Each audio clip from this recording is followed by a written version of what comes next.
مسلمان کا یہ عقیدہ ہے کہ ہمارا خالق اللہ ہے، ہمارا مالک اللہ، ہمارا رازق اللہ۔ جب یہ ساری چیزیں، ساری عطائیں، ساری نعمتیں اللہ کی ہیں تو پھر مسلمان کی ساری توجہ بھی اللہ ہی کی جانب ہونی چاہیے۔ اسے کوشش کرنی چاہیے کہ وہ ہر معاملے میں، ہر مسئلے میں، ہر پریشانی میں اپنی توجہ اپنے رب کریم کی جانب مبذول رکھے۔ انسان جب اپنے علم پر بھروسہ کرنے لگتا ہے، یا اپنی عقل پر بھروسہ کرنے لگتا ہے، یا اپنے تعلقات پر بھروسہ کرنے لگتا ہے، یا اپنی دولت پر، مال پر، صحت پر، تو ایک بہت بڑے دھوکے کا شکار ہو جاتا ہے۔ اور انسان جب انسانوں پر بھروسہ کرنے لگتا ہے تو پھر اللہ تعالیٰ اسے بعض اوقات انسانوں کے سپرد کر دیتا ہے، انسانوں کے سپرد۔ اور بہت سارے ایسے لوگ بھی ہوتے ہیں جو رب کریم کو بھولتے ہیں اور وہ اپنی ساری توجہ انسانوں کی طرف، دنیا کی طرف، دنیا داروں کی طرف کر لیتے ہیں، تو اللہ تعالیٰ فرماتا ہے پھر میں انہیں یہ سزا دیتا ہوں کہ وہ مجھے بھولنے نکلے تھے تو میں نے انہیں ان کا اپنا آپ بھی بھلا دیا، اپنا آپ بھی۔ سورہ حشر کو دیکھیے گا، فرمایا وَلَا تَكُونُوا كَالَّذِينَ نَسُوا اللَّهَ فَأَنسَاهُمْ أَنفُسَهُمْ۔ ان لوگوں کی طرح نہ ہو جانا جنہوں نے اللہ کو بھلا دیا تو اللہ نے پھر انہیں ان کا اپنا آپ بھی بھلا دیا۔ انہیں اپنی بھی ہوش نہیں رہی، وہ ایسے مسائل میں گھر گئے، وہ ایسی آزمائشوں میں الجھ گئے، وہ ایسی دنیا داری کے اندر الجھے کہ انہیں اپنا بھی پتہ نہ چلا۔ اب تو ڈھونڈتا پھرتا ہوں اے اقبال اپنے ہی آپ کو، اب تو ڈھونڈتا پھرتا ہوں اے اقبال اپنے آپ کو، آپ ہی گویا مسافر، آپ ہی منزل ہوں میں۔ جب انسان خدا فراموش ہوتا ہے تو خود فراموش ہو جاتا ہے۔ ہمارا بڑے زمانے سے تکیہ ہے، کبھی امریکہ پر، کبھی یورپ پر، کبھی برطانیہ پر، کبھی مالداروں پر، کبھی اسلحے والوں پر۔ اس کا نقصان یہ ہوا کہ اپنا کوئی وجود نہیں رہا، اپنا کوئی نظریہ نہیں رہا، اپنی کوئی سوچ نہیں رہی۔ ایسے محسوس ہوتا ہے کہ کوئی منشور نہیں، کوئی دستور نہیں، لگام منہ میں ہے اور اس کا سرا کسی کے ہاتھ میں ہے، وہ جدھر چاہتا ہے ہمیں گھما لیتا ہے۔ اللہ فرماتے ہیں یوں نہ ہو جانا کہ تم رب کو بھلا دو اور پھر تمہیں اپنا آپ بھی بھول جائے۔ اولئک ھم الفاسقون، فرمایا یہ وہ لوگ ہیں جو نافرمان ہیں اللہ کے، یہ نافرمان ہے۔ جب یہ نظریہ بن گیا، جب یہ ذہن بن گیا کہ پیدا اللہ نے کیا ہے، دینا اللہ نے ہے، عطا کرنے والا اللہ ہے، نوازنے والا اللہ ہے، تو پھر ساری توجہ دنیا داروں کی طرف رکھنا، میں اللہ والوں کی طرف توجہ رکھنے کا قائل ہوں، میں وہ سمجھتا ہوں، ہم اس چیز کے قائل ہیں، لیکن وہ بھی کوئی آستانہ ہے کہ جہاں حق مرشد کا نعرہ تو بڑا لگے پر رب کا نام ہی نہ سننے کو ملے۔ یہ بھی کوئی بات ہوئی کہ جہاں یہ تو نعرہ زور سے لگے کہ جیوے جیوے مرشد جیوے، لیکن استغفار کا درس ہی نہ ملے۔ ہر وقت یہ بتایا جائے کہ یہاں آ گئے تو بچ گئے، کیسے بچیں گے؟ میرے رسول پاک علیہ السلام کا دروازہ سب سے بڑا دروازہ ہے، حضور کا دروازہ سب سے بڑا دروازہ ہے، لیکن میرے دوستو یاد رکھنا، نبی پاک علیہ السلام نے بھی لوگوں کو جب رستہ دکھایا ہے تو رب کریم کا رستہ دکھایا ہے، اللہ کا رستہ دکھایا، اللہ کریم کا رستہ دکھایا، لوگوں کو رب کی طرف توجہ کرائی۔ میرے رسول کریم سید عالم صلی اللہ تعالی علیہ وسلم نے لوگوں کی اللہ کی جانب توجہ کرائی اور لوگوں سے یہ کہا کہ وہ اپنے رب کریم کی جانب اپنا ذہن رکھیں، اپنی توجہ اپنے اللہ کی جانب مبذول کریں۔ میری بات کو اچھے طریقے سے سمجھیے گا، علم اللہ تبارک و تعالی عطا کرتا ہے تو اسے اللہ کی عطا ہی سمجھنا چاہیے۔ کچھ لوگوں کے پاس علم ہوتا ہے پر علم نافع نہیں ہوتا، وہ ٹامک ٹونیاں مارتے رہتے ہیں ساری زندگی۔ علم کو اللہ کی عطا سمجھیں، اپنی عقل پر، اپنے شعور پر زیادہ بھروسہ نہ سمجھیں، نظر اللہ پہ رکھیں۔ حضرت مولا علی شیر خدا کرم اللہ تعالی وجہہ الکریم سے کسی نے پوچھا تھا بڑا عالم کون ہوتا ہے؟ ہمارے ہاں تو اب وہ والے عالم پائے جاتے ہیں نا اللہ ماشاءاللہ، جو ممبر پہ بیٹھتے ہیں تو دعوے ہی دعوے، ممبر پہ بیٹھتے ہیں تو دعوے ہی دعوے، اس طرح کے عالم ہمارے ہاں پائے جاتے ہیں۔ وہ ہر بات میں دعویٰ کرتے ہیں، میں یہ کر دوں گا، میں وہ کر دوں گا۔ یہ مزاج علماء کا نہیں۔ حضرت علی المرتضیٰ سے کسی نے پوچھا بڑا عالم کون ہوتا ہے؟ فرمایا بڑا عالم وہ ہوتا ہے کہ جسے مسئلے کا پتہ نہ ہو تو وہ کہہ دے مجھے نہیں پتا، میں پتہ کر کے بتاؤں گا، غلط بات بیان نہ کرے۔ امام مالک سے کسی نے کوئی مسئلہ پوچھا تو آپ فرمانے لگے مجھے اس سوال کا جواب نہیں آتا۔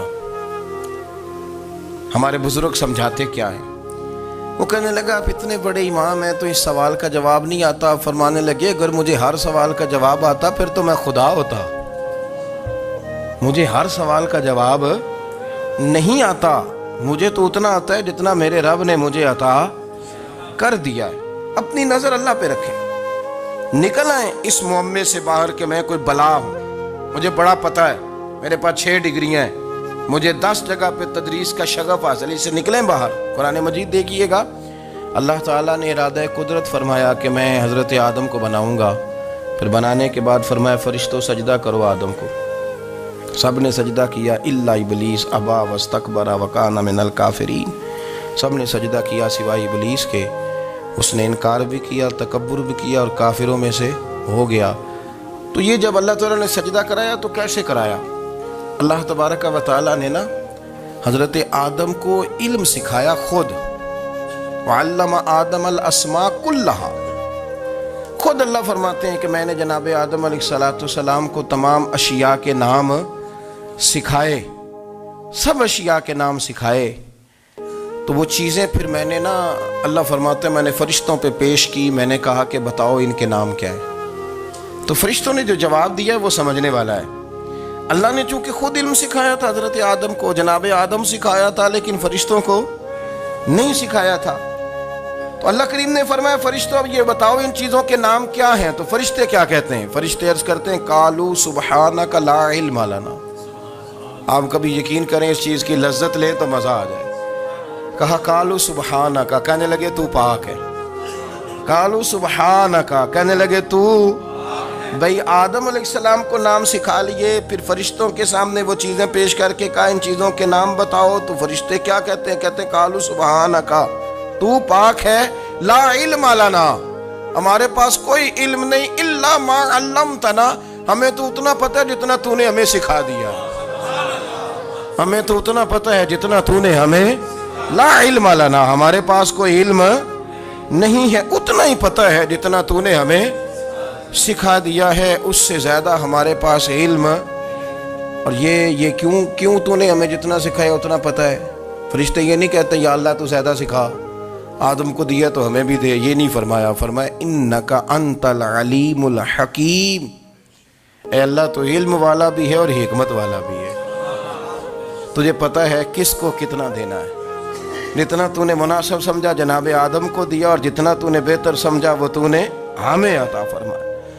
تو اگر آپ کے پاس علم ہے، کہیں نالج ہے، اس کو اللہ کی عطا سمجھیں۔ ہمارے ہاں بہت سارے لوگ بن کے بیٹھ جاتے ہیں، میں اکثر کہتا ہوں کہ پھر وہ دعوے کرتے ہیں میرے علاقے والے جاہل ہیں، میرے شہر والے جاہل ہیں، میرے خاندان والے پڑھے نہیں۔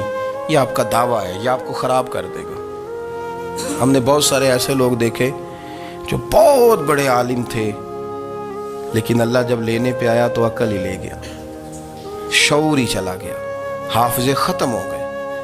آپ دیکھتے ہیں بڑھاپے میں کچھ لوگ ایسے ہوتے ہیں کہ جن کو یہ بھی یاد نہیں رہتا کہ میرا نام کیا ہے، میں کہاں ہوں، مجھے کدھر جانا ہے۔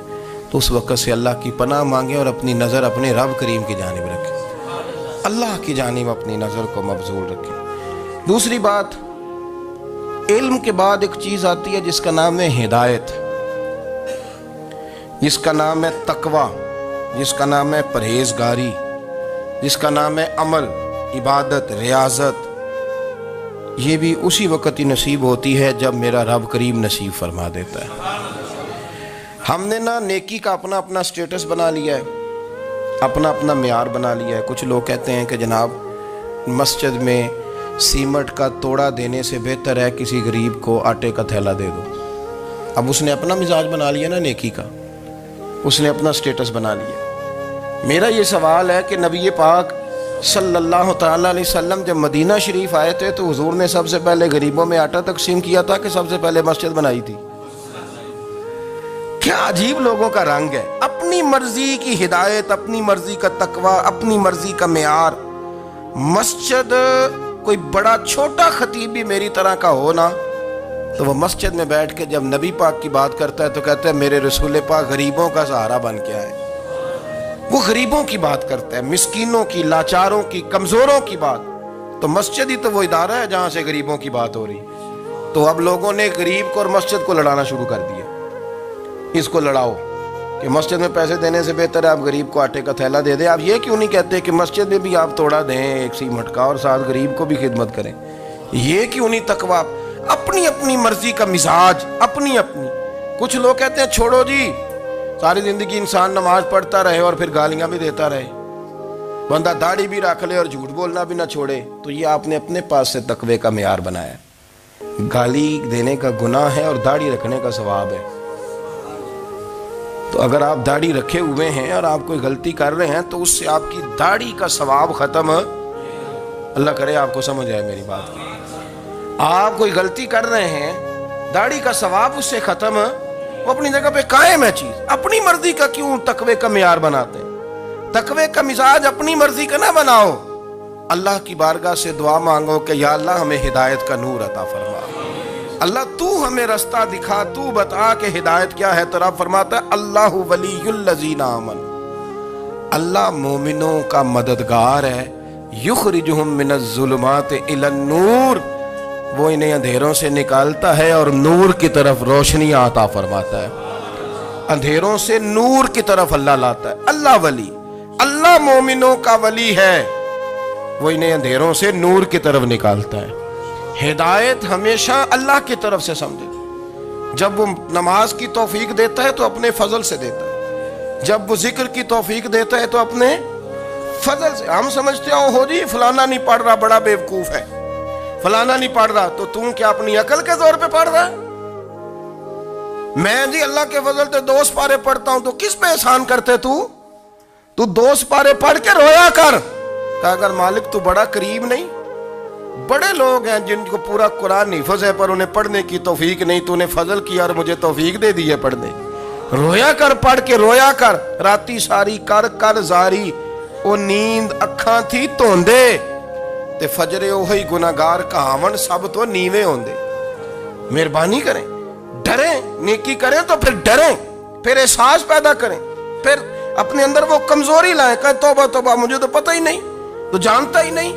حضرت سیدنا امام اعظم ابو حنیفہ رحمۃ اللہ تعالی علیہ کے ساتھ ایک شخص کہتا میں نے نماز پڑھی، تو عشاء کی نماز تھی۔ یہ جو لوگ بڑے ہوتے ہیں نا، جن کے پیار کرنے والے بڑے ہوتے ہیں، ان کے گرد خوف بھی بڑا ہی ہوتا ہے، انہیں بڑا ڈر لگتا ہے، بڑی بعض اوقات آزمائش ہوتی ہے ان کی۔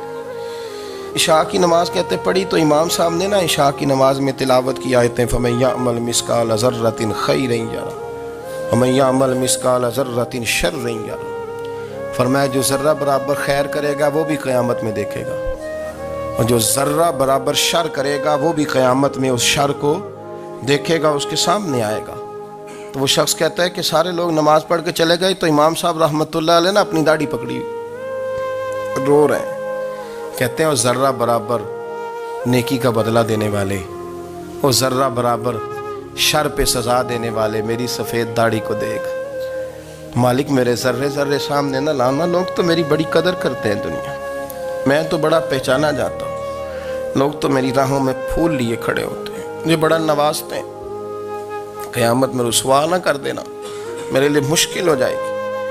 وہ کہتے ہیں میں نے امام صاحب کا درد دیکھا، مجھے کوئی کام تھا تو میں چلا گیا، میں نے کہا کہ وہ اس وقت اللہ کی حضور حاضر ہیں تو میں دوبارہ آؤں گا۔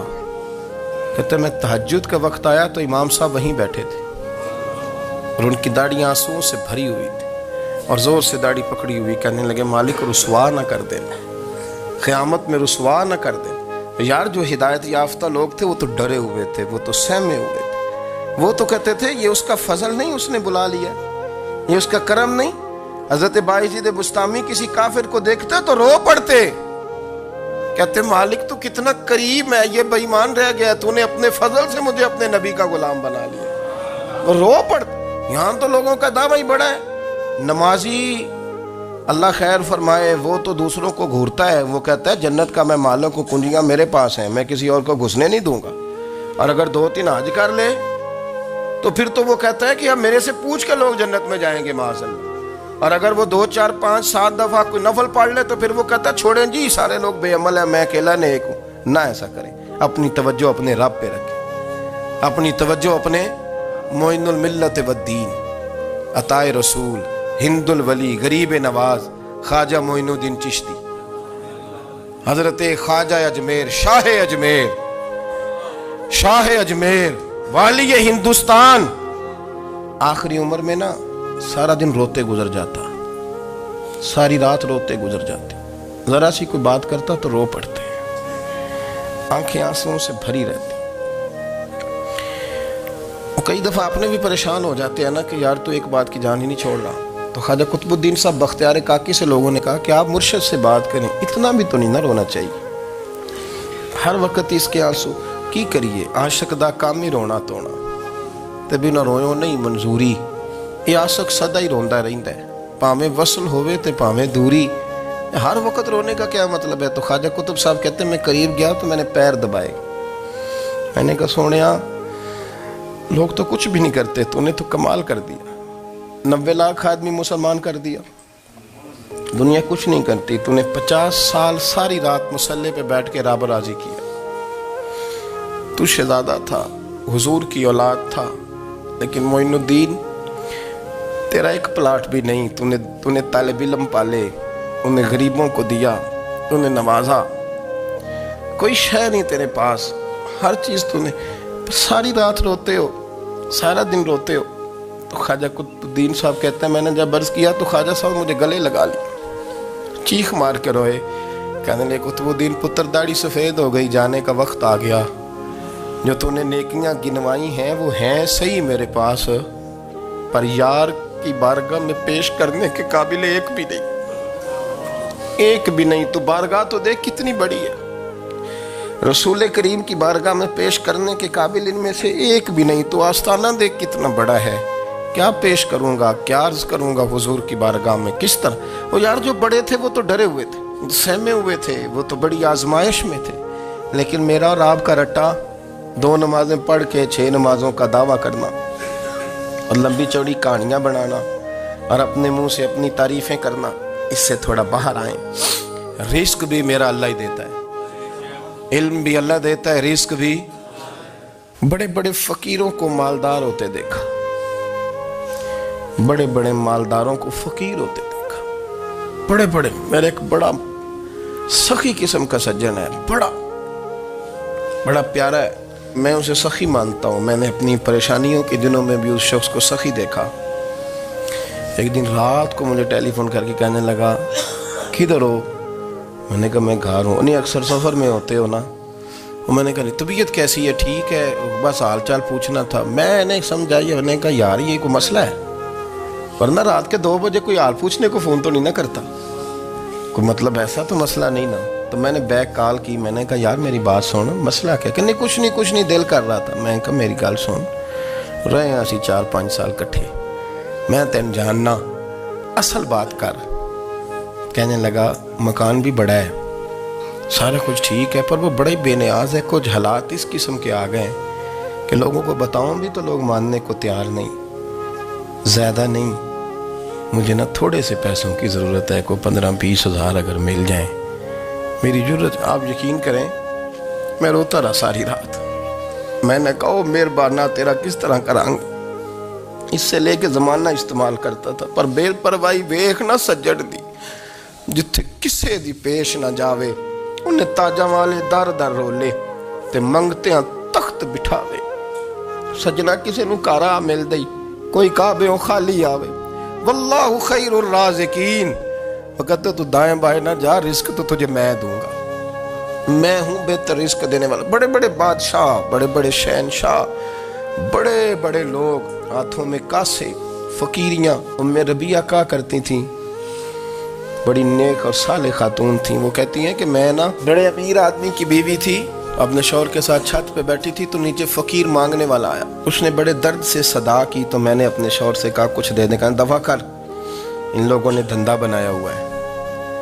کہتی میں میکے سے بھی بڑا مال لے کے آئی تھی, میرے ماں باپ بڑے امیر تھے, تو میں نے نا چوری اپنے خامد سے نظر بچا کے باتھ روم جانے کے بہانے گئی اور نیچے جا کے 5 دینار میں نے اس فقیر کی ہتھیلی پہ رکھے. کہتے اس نے 5 دینار دیکھے, پھر میری طرف دیکھا تو میں نے اس کی آنکھوں میں آنسو چمکتے دیکھے. کہنے لگے بی بی رب تیرا بھلا کرے, میں 3 دنوں کا بھوکا ہوں. کہ وہ چلا گیا.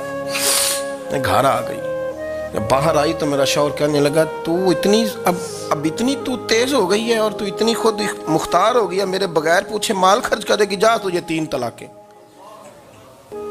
کہتی میں بالدار اور وزادار باپ کی بیٹی تھی, طلاق لے کے گھر آئی تو میرا باپ ٹوٹ گیا, چارپائی پہ چلا گیا. اوہو یہ کیا بن گیا.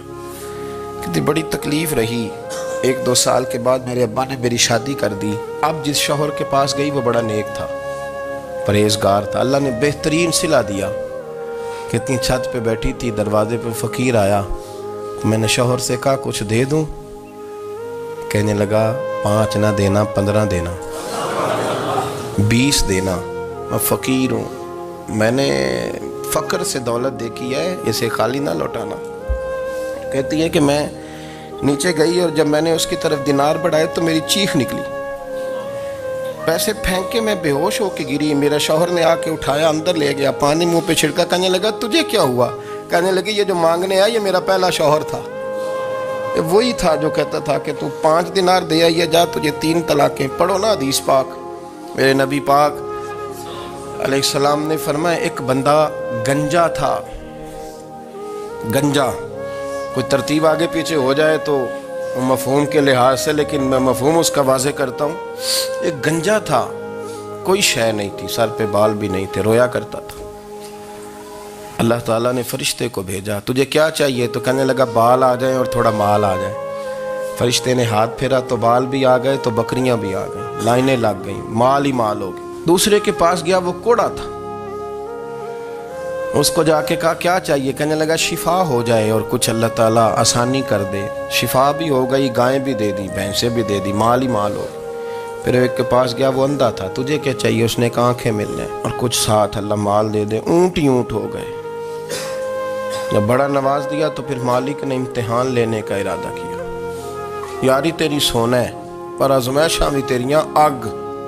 آزمائشاں تیریاں, صحیح کہہ رہا ہوں, آزمائشاں تیریاں, یاری تیری سونا ہے پر آزمائشاں تیریاں. اے سونا پرکھیا جامدائی, پہلو نہ لگاں دے لگ. اللہ نے فرمایا آزمائش کرو. سب سے پہلے گنجے کے پاس آئے, اسے کہا اللہ کے رستے میں کچھ دیکھا نہیں لگا, میرے خرچے ہی بڑے. دیکھو تو صحیح کتنی مشکل میں وقت گزارتا ہوں, حال ہی کوئی نہیں. تو اس نے کہا میں نے تو سنا ہے تو گنجا اور بھوکا ننگا تھا. کہنے لگا میں تو جدی پشتی رئیس اعظم ہوں, تجھے کس پاگل نے کہا ہے, بھاگ جا. اس نے کہا اچھا جیسے تو تھا ویسے ہی ہو جائے. کھیت کھلیان اجڑ گئے, پھر سے گنجا ہو گیا. حضور علیہ السلام فرمانے لگے, پھر وہ اس کے پاس گیا جو کوڑا تھا, اسے کہا کچھ دے. کہنے لگا خرچے ہی بڑے. اب پوچھ لیں کسی امیر آدمی سے, کہے گا چکی کے نیچے ہاتھ ہے میرا, میرے سے زیادہ تو اب پریشان بندہ ہی کوئی نہیں. کیا بتاؤں آپ کو, اتنا ٹیکس ہے, اتنا جرمانہ ہے, فلانی شے, بڑا کچھ گنواتے ہیں لوگ. اس نے کہا میں نے تو سنا تو پہلے کوڑا تھا. اس نے کہا اچھا دوڑ جا, میں تو رئیس اعظم ہوں, دادا بھی پردادا بھی اور ساری نسل ہی. اس نے کہا اچھا جیسے تو تھا ویسے ہی ہو جائے. پھر وہ گیا اندھے کے پاس اور جا کے کہا اللہ کے نام پہ کچھ دے. تو کہنے لگا رب کے نام پہ, یہ کھڑے ہیں اونٹ, جتنے تیرے دل کرے لے جا. اس نے کہا کیا معنی اس بات کا. کہنے لگا یار تجھے کیا بتاؤں, میں تو اندھا تھا, میں نے تو کبھی دنیا دیکھی نہیں تھی. پھر اس کریم نے فضل کیا تو مجھے بڑا کچھ دکھایا. میں کیا بتاؤں, میرا دل کر رہا ہے کہہ دوں کہ پھر اس نے کعبہ دکھایا, پھر اس نے روضہ رسول دکھایا,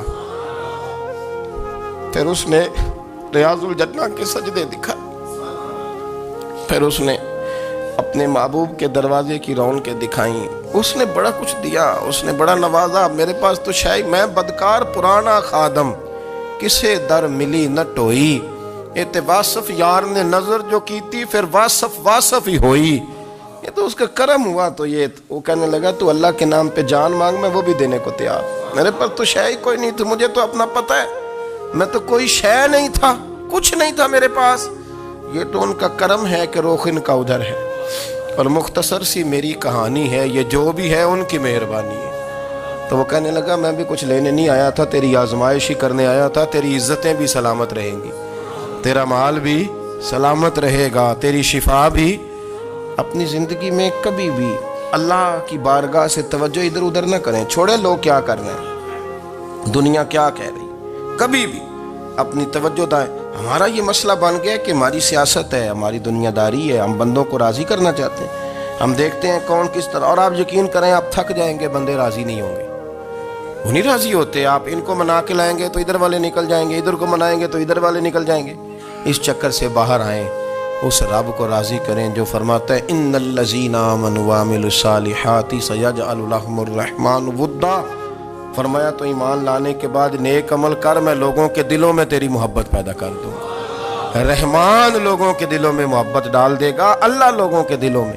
اپنی نظر ہمیشہ اپنے رب پہ رکھیں، اتنی لمبی چوڑی دنیا داروں سے امیدیں نہ وابستہ کریں۔ میں نے دیکھا ہے لوگ کاسا لیسی کرتے ہیں، کبھی اس کے دروازے پہ کبھی اس کے دروازے پہ، ان چکروں سے باہر آئیں اور اپنے رب کی بارگاہ کی طرف توجہ کریں، استغفار شوق سے پڑھا کریں، اور اکیلے میں اکیلے میں حضرت رئیس المتکلمین مولانا نقی علی خان صاحب رحمۃ اللہ نے لکھا ہے کہ فرعون 500 سال حکومت کر گیا، یہاں تو 5 سال کی حکومت کی پیر لڑکھڑاتے ہیں، 500 سال۔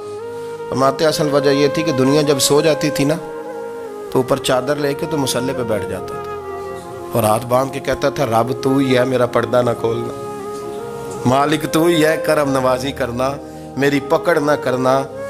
وہ بے ایمان